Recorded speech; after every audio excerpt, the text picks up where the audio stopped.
Welcome to the podcast where passion and purpose collide. We are on a mission to interview women and the occasional token man about how their passion and purpose have collided to create healthy relationships and profitable businesses.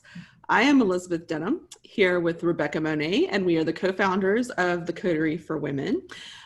Rebecca, how are you? Yes. How are you doing? I am great. I'm actually in Missouri. What you see behind me is my granddaughter's kitchen.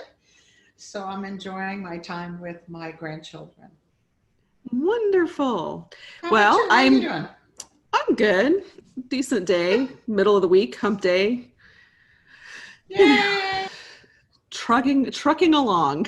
Trucking along. Okay, so go first. Tell me about your thorn. Yeah, tell me about your thorn and your rose. Okay. My thorn is, so I got a nose ring a year ago. What? Because I was having a bad time and I just needed something different. And so I went with my son who wanted to get his ears pierced. And my husband was kind of like, don't go with him and encourage that. But I did because I had wanted to do it. And I don't think anybody really thought I would, but I did. So I've had it for a year. And the other day I looked in the mirror and it was gone. And I was like, what happened to it? And I don't know if you know how these work, but it's like an L-shaped post, like earring post. And you just fold it in and the little L shape keeps it in. And it kind of lays flat on the inside. So there's no twisty thing in there. Typically not. But I don't have anywhere to buy another one. So I went online on Amazon and they're like, you can get 10 for $10 or something of all different little colors or whatever. But it's not coming until Saturday. And I was like, well, I don't want to have to close up or do whatever. I mean, I don't know how quickly that would happen. So I found a little tiny earring, which is in there. Just a little, Yeah, I see it. But it's an earring with a straight post. And so in there, I put the back on it so that it wouldn't fall out. So when I sleep, it kind of pushes. So like it's sore because I have this big old earring back in that side of my nose. So that's my thorn. Oh my gosh. I'd be afraid it would come loose and it would go down my foot. See, I didn't even think of that. Well, you need to. I guess I do. I think it's on there pretty tight.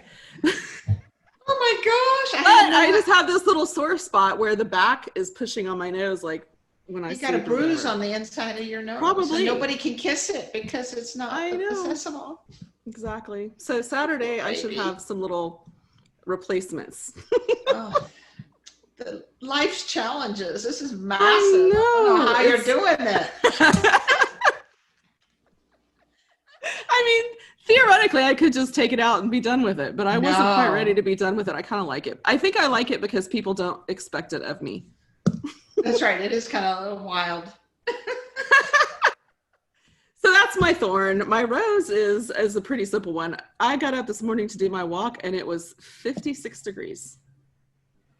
I don't know if you don't live in the lower Gulf Coast, if you could appreciate just how exciting that is. That is exciting. I like cold weather. So that sounds like heaven to me. Yeah. Well, and after the hurricane, there is not a cloud in the sky. The high is going to be in the mid 70s all week. The lows are in the 50s. So we're having this pleasant, breezy, low humidity. Look how straight my hair is. Wow. Show off. Show off. Well, it's only because the humidity is so low. Normally it's just, so, that's big excitement in my life these days. I love it. Well, that's a great roses and thorns. That's probably one of my favorites. Well, tell me about yours. So, my thorn is, do you know how hard it is to keep a secret? Mm-hmm. It's especially for me, I just want to, and when it's, something you just desperately want to tell people about. It's a good secret? I'm not sure I can even say that. Oh, I'm just meaning we'll just be neutral. I have to be neutral, which is like almost impossible. So there's this big secret that I now know and I can't tell anybody. And I'm like, ants on a hot, pavement. I'm just like, I want to tell somebody so bad. And I can't. Yeah. And it makes you aware of, here I am an adult and I'm having a hard time keeping a secret. I remember as a kid, having difficulty keeping a secret, you know? Oh yeah. It's just It's a big thing. Well, I know and what you're my getting for son, Christmas or yeah, whatever. Yeah. my son Luke was never allowed to know a Christmas secret or anything because he would tell. He could, and my mom is the worst. She wants to know all the secrets. So she would try to get things out of him, like especially if it was for her. She is so bad that she was sick as a dog one night with like 102 fever, and she had gotten up out of bed. We were young, and gotten to the Christmas tree, and there was a little box for her from my dad. And so laying on the floor, sick as a dog, she opens it up very carefully, pulls it out, looks in, closes it, wraps it back up, and goes back to bed. I was like, that is pathetic. Some The people fact that can't handle she secrets. just can't. Yeah. So I feel your pain. That's horrible. Well, and I want to think ask you what it has- is because I know it'll be tempting. No, I can't tell you because then it's public. I can't do that. You know, and it's so interesting. I really think that feeling of you know, can't keep a secret comes from curiosity. Like, oh, I gotta know, and I want everybody else to know too because I just discovered something and I want you to know it too. But anyway, I'll let you know what the secret is when I've been given permission to shout it from the rooftops. But in the meantime, top secret. Gotcha. Wow. And my thorn. Yes. And my thorn, as I mentioned, I am in Missouri visiting my children and my grandchildren. And it's been a while since I've been here because of COVID. So I got to go to my 8-year-old's Ebony's soccer game. Oh, so this is the night. Rose. This is This the is Rose. the I'm sorry. Rose. Yes, the Yes. Rose. Okay, just making sure that was not a thorn. Yes, this is not a thorn. No, it's a Rose. Not only did I get to see her play, but they won. Yay! Now this is a pretty big deal at 8 years old when they're still kind of, you know, figuring out what the rules are. Has she played before? She played last year. She's very competitive. She is a athlete all the way. I mean, she's like low to the ground and competitive and figures things out. So yeah, is a big deal for her. That's so much fun. I miss those days. Yeah, it's kind of fun. So Roses and Thorns, some of my favorite time together to kind of rehash the week through Yes. the eyes of positive and negatives. Exactly. Well, good job. That was fun. And tell your granddaughter congrats from, you know, the Coterie ladies. And we will wrap this one up for this week, and we will see you next time on Roses and Thorns. And with us, we have some special guests from Woofie's. We're going to start with Michelle Novy, right? As the newest member of the pack, Michelle has been director of marketing at Woofie's for a year. A devoted animal lover, she has a dog and 3 cats. She has also been a foster mom to both dogs and cats throughout the years and was involved with quite a few rescue organizations. A graduate of the University of Maryland College of Journalism, Michelle spent many of her postgraduate years working in the field of radio and television news outlets for outlets such as ABC Radio and Fox News. Prior to joining Woofie's, she worked in private schools and filled roles from preschool teacher to admissions director and East Coast outreach manager. When she's not working on events, social media, and communications for Woofie's, she enjoys yoga, cooking, hikes, and spending time with her friends and family. So welcome to you, Michelle. Thank you so much for having me. Absolutely. And Amy Reed is a graduate of the University of Notre Dame. And prior to Woofie's, her background included over a decade of experience in sales, marketing, and training in technology in the telecom companies. After working in Silicon Valley during the dot-com days, Amy took a leap of faith to leave the corporate world and pursue her passion for working with pets to start a pet care business with her neighbor, Leslie Barron. Recognizing the need for reliable pet care in their own neighborhood sparked the idea of launching Woofie's in Ashburn, Virginia in 2004. What started off as a $10 dog walk on day one, Woofie's evolved into an award-winning, technology-driven, multi-million-dollar pet service company. Woofie's offers a variety of services, including pet sitting, in-home overnight care, midday dog walking, mobile pet spa grooming, pet taxi service, and pet CPR first aid certifications, which I find very interesting. Amy created Woofie's Pet Ventures in 2018 and spearheaded the company's expansion into franchising. In 2019, they awarded 3 franchises in Northern Virginia in the areas of Reston, Herndon, Leesburg, and South Riding. Woofie's Academy is their in-house professional grooming school and was launched in 2019 to provide a pool of talented groomers for their franchisees. Welcome to the show, Amy. Thank you so much for having me. Oh, and who's this little guy? Hi, Pablo. Oh my gosh. So you guys have a very unique team. I think we want to start off talking about that. You have an all-female executive team, yes? We do. So tell us kind of about the evolution of that, because that's an unusual experience, but I think a really fun one to have a bunch of women working together. It is a lot of fun. And as I always say, working with all women can go one of two ways. And we have just such the right mix of women, and it works really well. So as you said in the intro, I started the business with Leslie Barron, my business partner. We were neighbors right across the street from one another.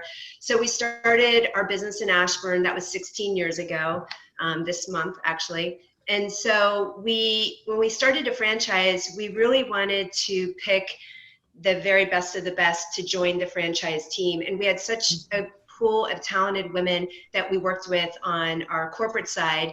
And so we are looking for people to fill, the positions from a finance standpoint, a marketing standpoint, operations standpoint, and franchise development standpoint. So we started looking around, and we were able to find and assemble this really amazing team of women.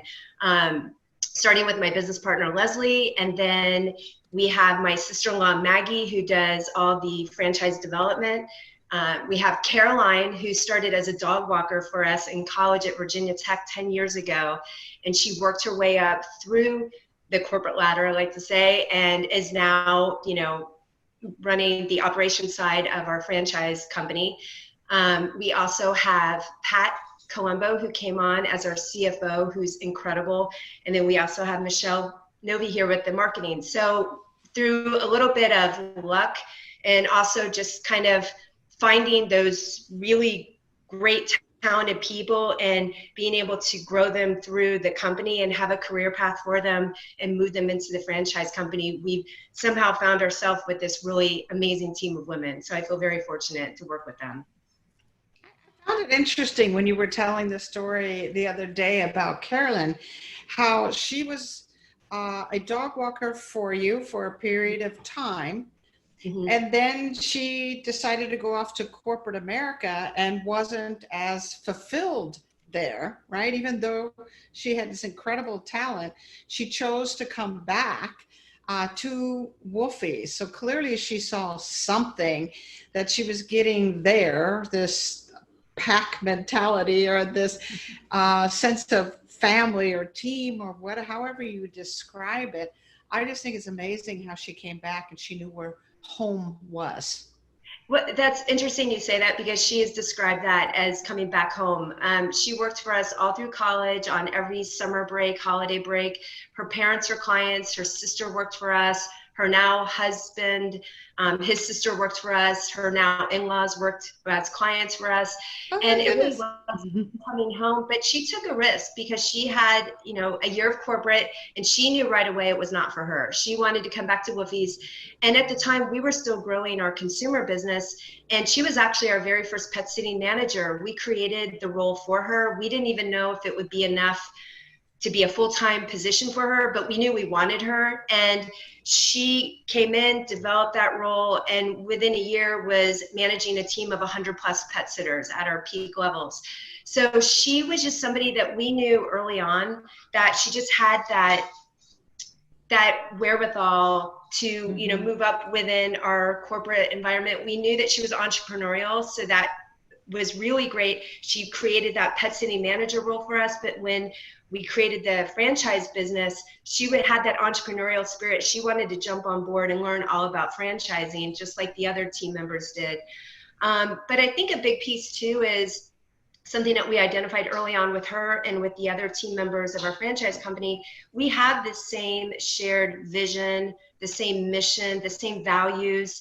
And also we just really fundamentally like and respect one another. We're friends, in the office, outside the office, and it's just a very collaborative atmosphere, and it's unique, I think. I mean, there are days where I kind of pinch myself and I'm like, I can't believe this is the team of women I get to work with every day and grow this new franchise company and see where it goes. And we share a lot of ideas together, and it's very collaborative, and it's a lot of fun, actually. So I feel very lucky.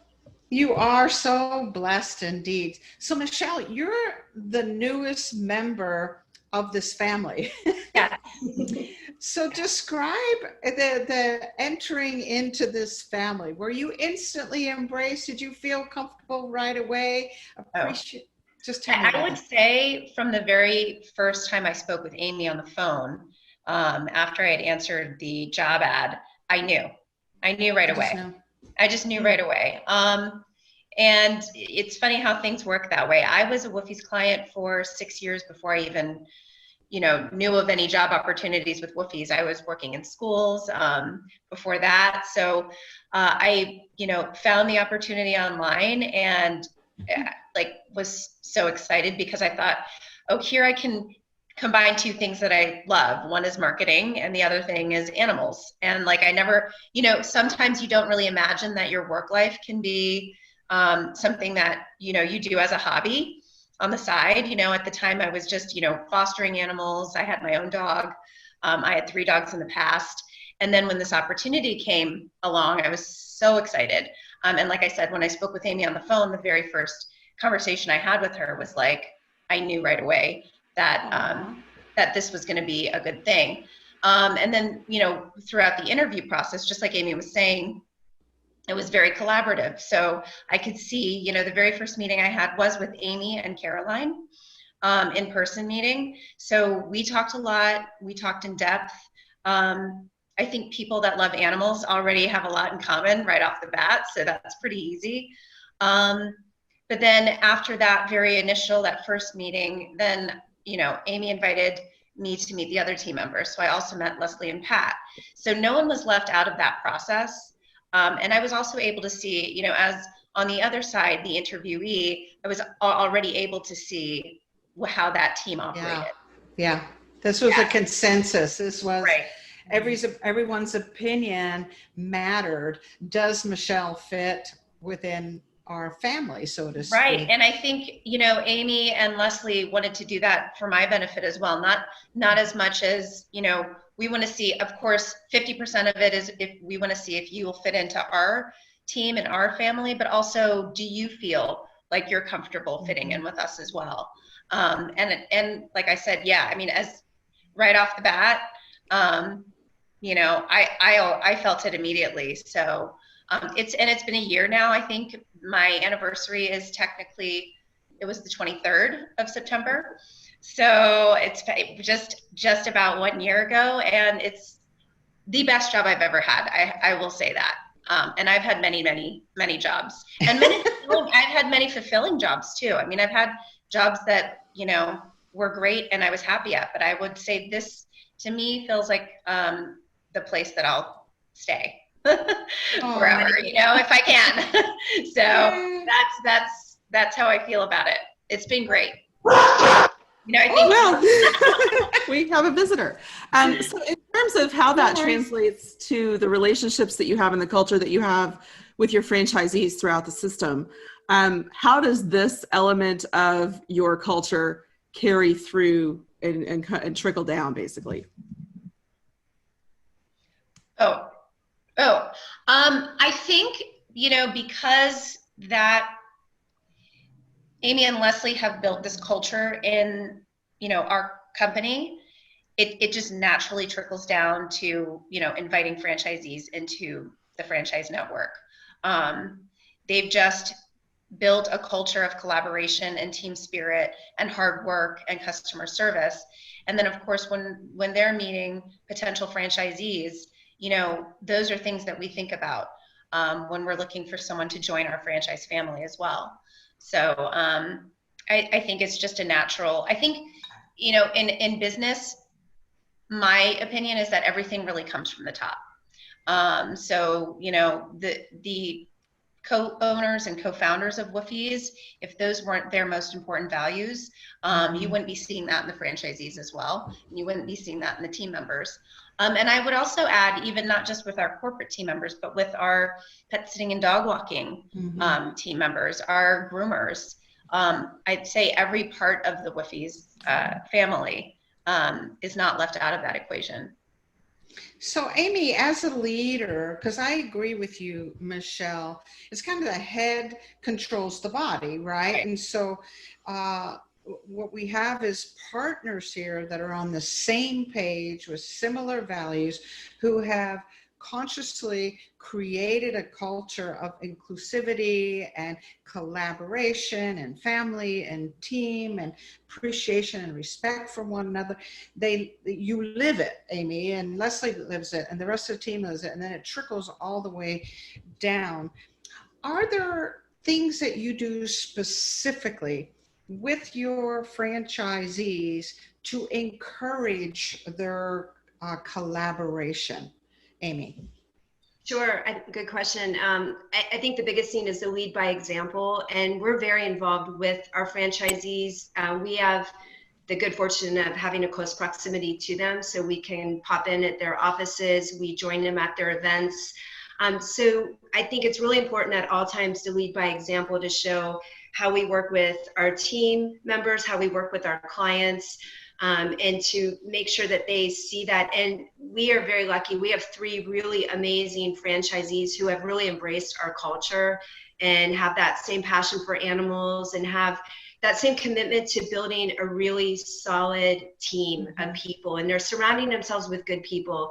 You know, one thing we've talked about with the franchisees is, you know, you can teach people certain skills, but find those really good people with core values that closely align with yours and are loyal to you and loyal to your business and want to see your business grow. A good example, Tanya, who owns our Rustin Herndon franchise, and she was our very first founding franchisee, and just such a lovely, lovely lady, and has embraced the culture so much. And it's really sweet because she always says to myself and to Leslie, I love you guys. I don't ever want to let you down. And I know she never will. And she's just an incredible person inside and out. But she has embraced everything about Woofies and what's important to us. And it's genuine for her. We just really, she was one of those people when we first met her, we all knew she was going to be our first franchisee. So I think, you know, always leading by example is a really important thing to do, and being very close to our franchisees. We talk to them all the time, see them all the time. We're very involved in their business, and we wouldn't have it any other way. I couldn't imagine doing it differently, to be honest. This is beautiful. Just beautiful. Wow. So in terms of, I want to talk a little bit about what's going on in the world as far as the pandemic, because you have been recession resistant.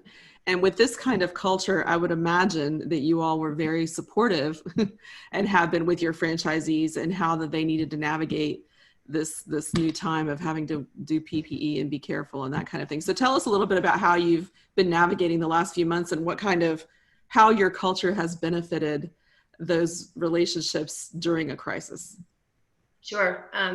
Well, we always talk about the Woofie's culture as being off the leash. And so we, you know, and COVID threw everybody the biggest curveball you can imagine. I mean, the business landscape has definitely changed. It's impacted people on not only the business level, personal level.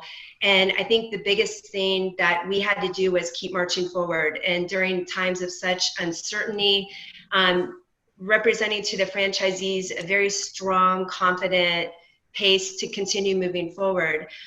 So we have the good fortune of being recession resistant. We've proven that over the last 16 years. I wish it wasn't the case, but I can say we are also pandemic resistant. We were labeled an essential service. So we're very grateful that we were not one of the businesses that had to shut down. We were considered essential, so we were able to keep operating, but we had to operate differently. And we did have to kind of navigate through this new COVID world. There were 2 things that we really did to kind of pivot during COVID and to have our franchisees do the same thing. is, obviously with pet sitting and dog walking, that's half of our business. During COVID, especially in the early times, more people were home. So maybe didn't have as much of a need for pet sitting and dog walking, especially in those early days. We actually created a concierge service. So we had all of these pet sitters and dog walkers who maybe didn't have as many dog walks on their schedule, and several of them were full-time sitters for us. And so we created a concierge service where they would go to our clients' houses and they could run errands for them, because there were people that couldn't leave their house, didn't want to leave their house, needed to get groceries, take their dog to the vet. So we created our concierge service, and we actually gave 100% of all the revenues to our pet sitters to help them out during a pandemic. Wow. And our franchisees embraced that as well. The other thing that we did, because there was such a focus on grooming, a lot of the grooming salons were closed, especially in the early days of the pandemic. And people, weren't as comfortable when they did open to take their dogs. So the mobile grooming's been very busy, but we also created curbside grooming.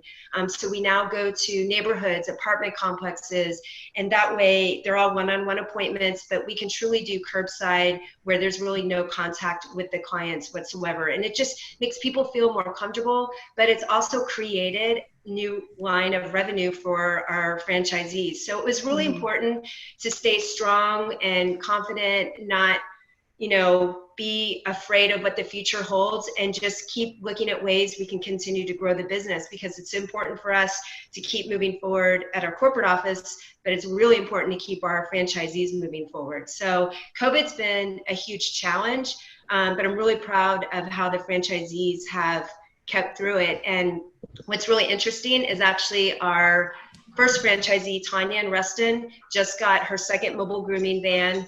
Leesburg is in the process of getting their second van, and South Riding just got their first van. So they're all moving just forward perfectly with the mobile grooming piece of it. So really excited about that. So this kind of circles back, Amy and Michelle, to this idea that you really all are very entrepreneurial. This level of creativity is rare, especially as a franchisor gets larger, or just in franchising in general. But you have this entrepreneurial spirit at corporate, and then you're also fostering it at the franchisee level. Because here you came up with 3 or 4 boom, boom, boom ideas under this kind of pressure. So first I want to acknowledge that. And then the second thought I had around that, it's kind of that conflict always in franchising. You want someone that's going to follow systems and processes and embrace the brand, etc. But you also want someone that has that a slight entrepreneurial edge to them, where they're adaptable and flexible and willing to try new things. So these ideas that you came up with, was this, again, a collaborative effort between corporate and franchisees? What if we try this, or what if we try this? How did that come about? I think it's a combination. There are some ideas that came from our team here in the corporate office, but then there's been some really great ideas that have come from our franchisees. And I think that's what's really interesting, especially about the first several franchisees. They're buying a franchise for a reason. They're buying a proven system and the processes. They don't want to have to make the mistakes that we made when we were building our business 16 years ago. And, they can have a system that works. But if you're going to work with a micro emerging brand like us and be an early adopter, you have to have a bit of that entrepreneurial spirit. And we are a very collaborative environment. We do have systems in place, we have processes, but it's very collaborative because these franchisees are really smart business people who come with great ideas, and they can look at it through a clear lens of, hey, what if we do this, or what if we do that? And, we have that open environment, and it's to everybody's benefit. I mean, I love when a franchisee comes to us and says, hey, what do you think about this? Or what do you think about that? If it's something that can make our system better as a whole, I think it's fantastic. So I love working with the founding franchisees and people who kind of embrace the early adoption piece of our business. I love that. I think that's so much fun. And then on another element that goes into all of this, especially during this time, is how you market during a crisis and how you get your word out to your franchisees and support them in their marketing. So Michelle, how did you approach that? Because I'm sure you had to make sure that people knew that you would be protecting them, they would be comfortable. The curbside thing had to make them feel better, but there's got to be some sort of shift in your presentation, I would think. So what kinds of things did you do to sort of keep that pushing forward? Yeah, so of course, COVID presented a lot of obstacles with marketing, but you know, there are a lot of things that we continue to do. So as Amy mentioned, the curbside services, that was something that, you know, we wrote press releases about that. Concierge services, we got a lot of free press on that. Right now, currently, we have an event coming up on October 8th. That's another thing that we're doing. It's called Freedom Day USA. We're doing free pet care services, baths, nail trims, grooms for pets of veterans and active duty military. So we're still continuing to market, sending out press releases, talking to people in local news, but also, you know, in franchising, online news sources, also pet magazines. We're still marketing in social media, so Facebook ads, Instagram ads, and you know, we continue putting the word out there. So we haven't stopped, that's for sure. It's definitely been ongoing. So we've just gotten creative, really. Our team gets together and we brainstorm and we think of new and innovative ways to reach people, and we just keep going. That creative process is so much fun. Yeah. And honestly, when you put 2, 3, 4 people together, it just kind of blows up, right? It's one thing for one person to be the marketing guy or gal and they're trying to get creative, but the minute you get the input of others, you know, that brain power really, really increases. So I really like how you've done that. Yeah. I wonder if I can shift gears just a little bit, because we have some inside information about how you as a corporate, actually each of you are vested in this company. And that is such a rare thing. And I'm wondering if the two of you, Amy, maybe you could begin, can address how that's created part of your culture and how you even decided to do that, and just kind of expound on that a little bit for me. Sure. When we started Woofie's Pet Ventures, which is our franchise company, obviously we needed to raise some money to get the business started. And it was a friends and family round, basically. So we have family members who are invested, but also all of the key members of our franchise team have an investment in Woofie's. And that was really important to us. I want the key members of the team to have skin in the game. I want them to share that passion and commitment to move forward this business that we have. And I know the type of women that are on our team would do it regardless, but I want them to have a piece of it. I think that's really important. And that was something that Leslie and I decided very early on. And I am so happy we did it this way. I wouldn't do it any other way. Everybody, it's our company. It's not Amy and Leslie's company. It's not some outside investor's company. It's our team. And I think that goes a really long way for all the team members. The commitment was going to be there no matter what, because that's the type of people that they are. But it just elevates that level of commitment even more when there's an investment. Michelle, what's your feeling around that? Again, coming on towards just in the last year. Yeah. I love the sense of, you know, as Amy said, you know, we're not working for someone else. Mm-mm. We all work for each other and with each other. And, you know, having that common goal, that common interest. So it feels different than any other job or career track or experience that I've had, where you're kind of, what you're doing is outside of yourself. Mm-hmm. This is a very much, you know, this is something that I'm doing that benefits the team, but also, you know, benefits me personally, not just monetarily, but I mean, also like with, you know, my ideals, you know, like the service to community, client the service to clients and the love of pets, all of that really meshes with who I am as a person. So it really is wonderful to be able to take, to have that different experience within Woofie's. So again, I want to validate, you guys are so fascinating and interesting to me as a scientist who has studied business for almost 30 years now and done predictive modeling of the kinds of businesses that would be the most successful and the kinds of franchisees. And two things that you're doing that's just brilliant. And I hope those that are listening that are franchisors and potential franchisees will really pay attention to these two very valuable facts. One is a collaborative culture is always the most gratifying and fulfilling culture that any organization can have. It creates a longer retention of the franchisee, longer retention of the employees, and never mind, you're happier, right? Just the way you explained, Michelle. And then secondly, employee-owned businesses, if you look at them statistically, again and again, they rise to the top for all the reasons, Amy, that you pointed out. They're vested. All decisions are made for the benefit of all. It's made for the long haul. So you've done something so incredibly powerful here. I hope others will listen and learn from what you have created. I don't even have a question here. That was just, I had to validate you.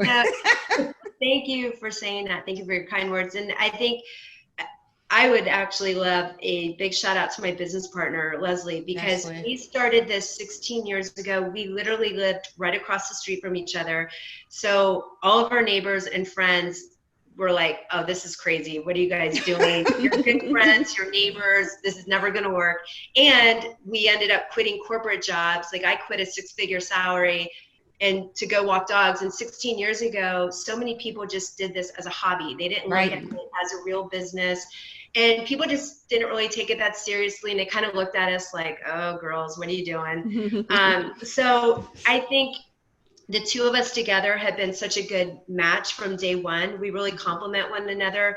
And we do share the vision of what we had of Woofie's and those values. And that's what's extended down to everybody on our team and throughout the past 16 years. So I could never have done this without Leslie, without a doubt. It's been such an amazing ride, and I think the best is yet to come, which I'm really excited about. But I feel very lucky to have somebody like her by my side, because I don't think either one of us could have done it without the other. So she's just kind of the heart of the business, for sure. That's beautiful. That's beautiful. It is. I love that so much, but we are running out of time. I was thinking that same thing. Talking to you guys. I know, it's been so much fun, but let people know if they are interested in learning more about Woofie's and how they can get into a franchise, or just to reach you about your services. What is the best way for people to find you? Michelle, our marketing. Yeah. So if you're interested in franchising with Woofie's, you would go to ownawoofies.com to learn more. All of the information that you need to know is on that website, including our contact information. Really easy to fill out a form, get to know us, get to know what we're about. And then also if you're, excuse me, if you're interested in consumer services, if you were looking for pet sitting, dog walking, mobile grooming, and if you're in the Northern Virginia area, you would go to woofies.com. So thank you. Yeah.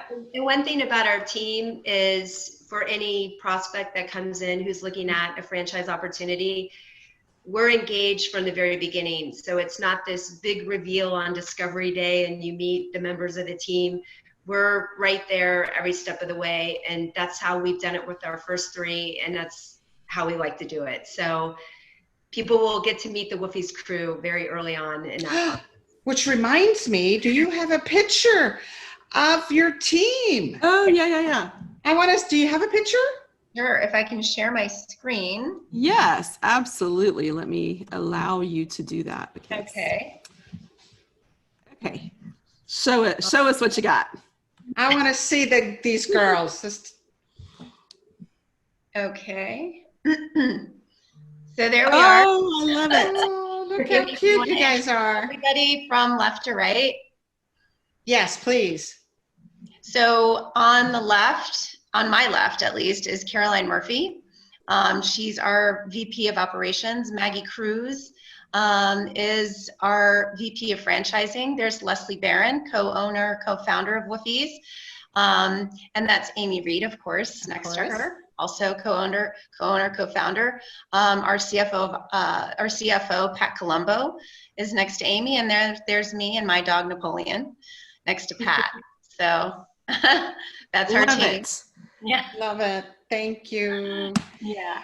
And then if you can stop sharing, then we'll wrap this up. Absolutely. Thank you for sharing that, Pablo and Colombo. I love it. And I apologize. Oh, Napoleon. I'm sorry. Yeah. And I apologize, the days of COVID where we have Amazon coming to the door every 2 minutes and dogs at home jumping on the Zoom call. Yeah. So I am very sorry about that. No we just worries. go with the flow. There was actually a guy out my window just a second ago, like waving at me, knocking on the door, and I'm just ignoring him. And finally my son went and answered the door. So I feel ya. I just got to adjust. It's COVID time, so. Exactly. Oh, biggie. Well, thank you both ladies. so much. Yes, for your time. Thank you. It was great. Thank you so much. We'll talk to you soon. All right. Thank you. Okay. Bye. Thanks so much.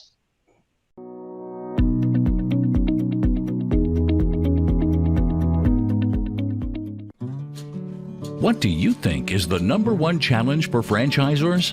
You got it, getting the right fit franchisee. And as you know, poor fit franchisees are often poor performers. Poor fit franchisees cost more to train and support. Poor fit franchisees are rarely satisfied or compliant, which can lead to validation issues. Not a good place to be. But now there is a solution. Zoracle Profile's scientific spot-on match program. Working with top broker groups in franchising, Zoracle has created a platform that scientifically matches the broker's candidate to the right fit franchise brand. Spot On Match predicts the compatibility, performance, and viability of a prospective franchisee. Spot On Match gives the franchise development team a data-driven and scientific approach to selling franchises. This is how it works. Zoracle works with each franchisor to establish their top performer blueprint. This research assesses current franchisees to determine the key psychographic indicators that separate high performers from mid to low performing franchisees. The final result of the research is the brand's Eclipse report, which compares prospective franchisees to a franchise system's high performers. Finally, brokers are running a spot-on profile on each of their franchise prospects. These profiles are then scientifically bumped up against the franchisor's high performer algorithms, and the match process begins. Dashboards are built for the franchisor and the broker to make sure the process is smooth and trackable. Right Fit matches instantly. Find out how you can be a spot-on match member. Save time. Stop guessing. Start matching. Call Zoracle Profiles.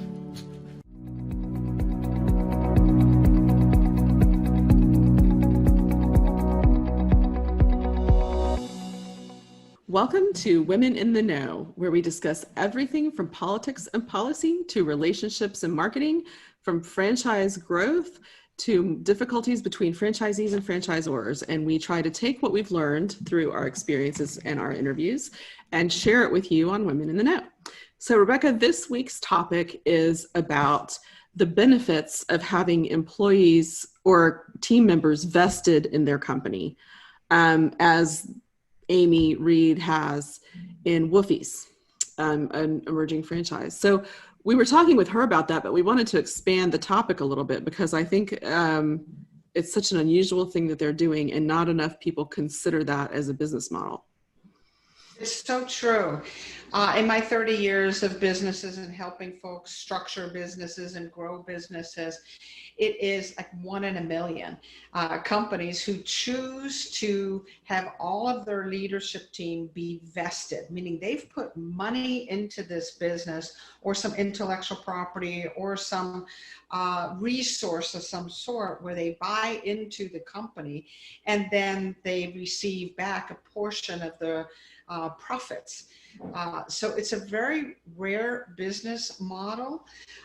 It's a successful business model when it is used. It's not always legally easy to structure, and that may be why it's not first choice for a lot of franchisors or businesswomen, but I can tell you it is definitely a model that has the leadership team, the employees, completely emotionally, psychologically vested in the success of that business, not just for the short term, but for the long term. All decisions are then made on, will this make us more profitable? Will this have us create products and services that we can provide to our clients that will have them, be more satisfied and and come back. So it's a wonderful business model. And I'm honestly very curious why more franchisors or more businesses don't use the same model that Amy Reed and her business partner Leslie decided to do, because it's a beautiful business model, a successful business model. Well, I agree. And I think there's nothing that gives you ownership more than actual ownership. We talk so much about people taking ownership of their role or their part of the job, but unless you actually have it, now it is a true representation and reflection on you. If they go out and their employees do crazy things that are, offensive to people, it's going to personally reflect on every member of that team who's invested. So I do think that true ownership, there's nothing more motivating, and nothing you'll protect more, I think, as a truly vested person who's going to benefit. As an owner. Yeah, as an owner. Absolutely. It's so funny because that term, you want them to take ownership, of a project or an idea or an initiative. But when you really look at the word ownership, it's just like what you said. It's buck stops here. I'm responsible. I'm part of the outcome. I'm part of the decision-making process. That's true ownership. I'm putting my reputation, my money, my time, my future on the line, and I'm doing it in collaboration with others who also believe in the direction of this company, which is why Amy Reed pointed out again and again, and Michelle Novy, same way, the importance of selecting who not just those team members are, but who our partners are. No matter what percentage they have, they are now not just our team members, but they're truly our partners. Mm-hmm. Well, and now you can trust them to assess risk, take risk or not, and make decisions based on the good of all. I mean, there's truly a reason to do that. So I think you would cut down on a lot of, you would have to trust that is in fact what they want to do. But I would think that would be easier knowing that it's going to impact every single member on that team where it counts, And in this case, because it's franchising, affect every franchisee. Exactly. And growth strategy. I'm going to recommend, Elizabeth, that we dig into this topic even further, maybe in another show, and ask some others, so maybe some experts, to talk to us about this concept of employee ownership and a collaborative environment where we have this stake in a company. I think it's a fascinating topic, and I'm guessing it's going to be a fascinating topic to people that are listening to us discuss it right now. I think that's a great idea. And I think that if you are someone who has that kind of model now, or if you have tried it, or if you want to try it, leave us a message in the comments, and we'd love to reach out and see what your perspectives are on that, because I think it's something that is definitely under considered. I agree. So yes, I echo what you said. Let us know if you have questions about this, you have expertise in this, you're using this kind of model. We'd love to hear from you and learn from you. But for today, we have to wrap up. Women in the Know. And until next week, we'll see you again for some brilliant ideas and insights from Women in the Know. The Franchise Woman is a bi-monthly digital magazine that empowers women as they navigate the franchising industry by providing relevant news, tools, advice, and inspiration. We are a resource for women who are seeking to own their own businesses, improve their existing businesses, find creative solutions, and take advantage of franchise opportunities. We feature women in the business who best exemplify our ideals and have something to teach our readers. In addition to our exclusive articles relating to the female entrepreneur, we also feature brands that are geared for women. Women have become the fastest growing sector in business ownership and have become a powerful, influenceable force fueling the economy. The Franchise Women will give you the news that is relevant to you to help you navigate the path of successful franchise ownership. By women, for women, and about women. We are the Franchise Women. Join us today at www.thefranchisewoman.com. Welcome to Ask Beck and Liz, where no topic is off limits. We want to answer your questions about business, life, and everything in between. If you have a question for myself and Liz, all you need to do is send us an email to ask@beckandliz.com. That's ask@beckandliz.com.